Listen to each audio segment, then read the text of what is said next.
and welcome to Biz Cuts. I'm your host, Dan Lejoie, and we're here in the majestic confines of My Father's Not a Barber, or not my father's barber.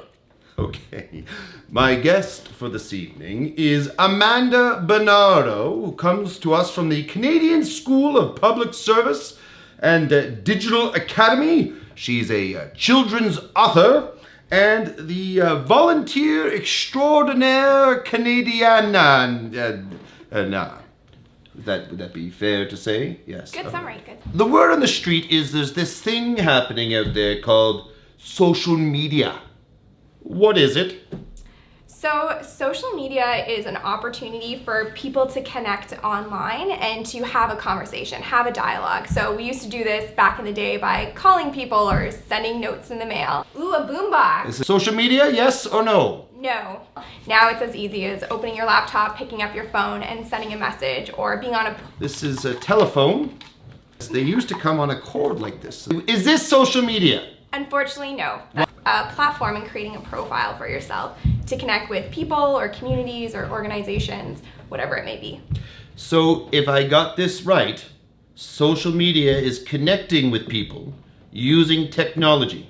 100%. Well, yes, I don't want to say I'm an expert on this, but my cell phone, is this social media? Unfortunately, no. That is also not social media. You're upgrading. You're getting there. I have a screen. You might know a few more things than me. I'd like to... I remember these little... Test. Can you hear me? I can hear you loud and clear, Amanda. Is this social media? Nope, not social media. All right, fair enough. Okay, well that didn't work out the way I thought it would. Okay, why is social media important? I think it's important now because of its ability to create conversation. So you're starting to see a lot of companies, a lot of organizations investing in social media because it's creating a direct rapport with their client, with their audiences. And so long ago when people would pick up the phone and complain, or perhaps engage by email, or even send a letter, whatever the case may be, that's all being transformed and it's all online. But the great thing about it, it's often transparent. So you're seeing these conversations in real time from all across the world. So barriers are being broken, and you're starting to see things that you might have not seen before social media existed. So would you say if you're an employee or an employer, and you have just had the worst possible day, perhaps a customer's just angered you, would it be wise to hop on a social media platform and just let them have it? Just tell them what you think.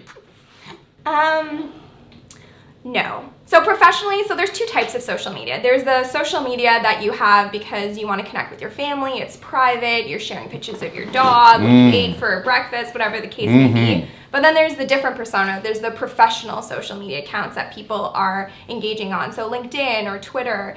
So there you wouldn't necessarily want to go and say that you had a horrible day or a horrible customer experience being on the employee side, because it may look bad on your organization. And you still want to remember that you are representing your organization, even from a personal, professional account. So not the best approach to go rant and rave, but we often see people doing that. What would you say are the main benefits of social media?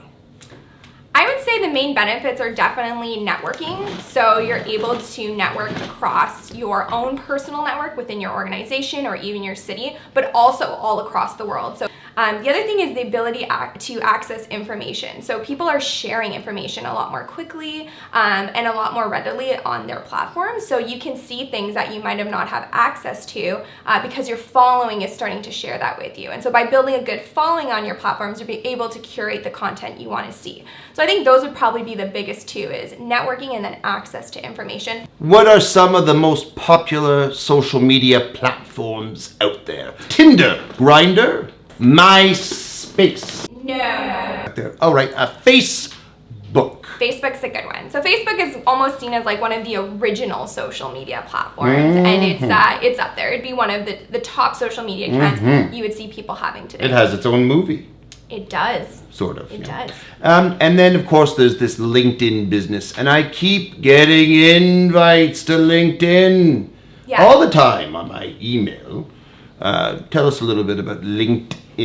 So LinkedIn is kind of like Facebook, but for the professional. So it's people who want to basically showcase their CV on a platform and then connect with people within their organization. So for example, on my LinkedIn, you'll see where I currently work, where I have worked, my education, organizations I'm interested in following. On my Facebook, you're seeing my family, my friends, things that have happened, milestones, updates, but less so about my work experience. So that's a big difference between the two. Slow down. Instagram?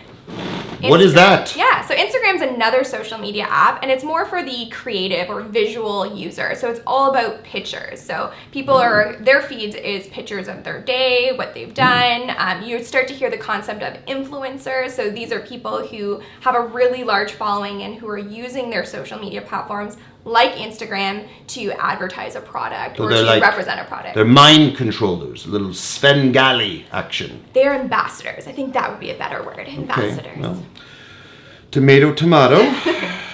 I was reading your bio, and it mentioned something about the fact that you are trying to help people upskill. What on earth is that? Yeah, so upskilling is a different word, and we use it a lot where I don't work. know what that is. Yeah, let me explain it to you. I've got a lot of words in my vocabulary, and that ain't one of them. It wasn't one of mine for a long time, too, but now that we're kind of approaching this new digital age, there are a lot of skills that people need that they once didn't. So, for example, at the Digital Academy where I work, we're helping people to upskill in the areas of data, design, artificial intelligence, and machine learning, or development operations.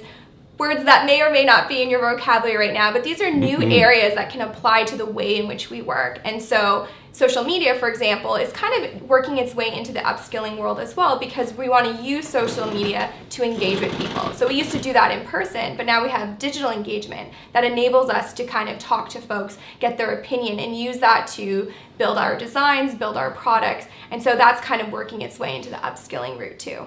Excuse me? What are some words in your vocabulary? Cauliflower, pterodactyl,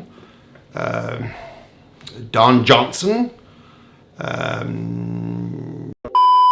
We've been talking about a lot of technical mumbo jumbo that for many of you probably are finding it quite daunting. And don't worry, I'm an expert and I find it daunting. Now, I read that you were recently nominated for the Volunteer of the Year award here in Canada. Is that correct? Yeah, here in Ottawa. So folks in Ottawa to nominate people for different categories, ranging from best hair salon, best barber, best humanitarian awards, such as the Volunteer of the Year. So I was really excited to see that someone named me, because it's something that I love to do, whether it be at work or in the community. So other people have to nominate you for that? Yes. Looking for next year, maybe? Just, I don't know what I pay you people for, but that would have been nice if we could have gone to that celebration together. What is Mark Zuckerberg really like? I haven't met him. Okay. I'm not sure. Quiz time for you, Amanda. Okay. All right, are you ready? I'm ready. Let's do this. They say we are in the digital age. That is correct. Name 3 other ages. Oh, God. The Age of Enlightenment. Oh, yes. Yes, That's good. one. That's one, yeah. I'm really bad at this. Oh, we don't stop rolling until you name 2 more.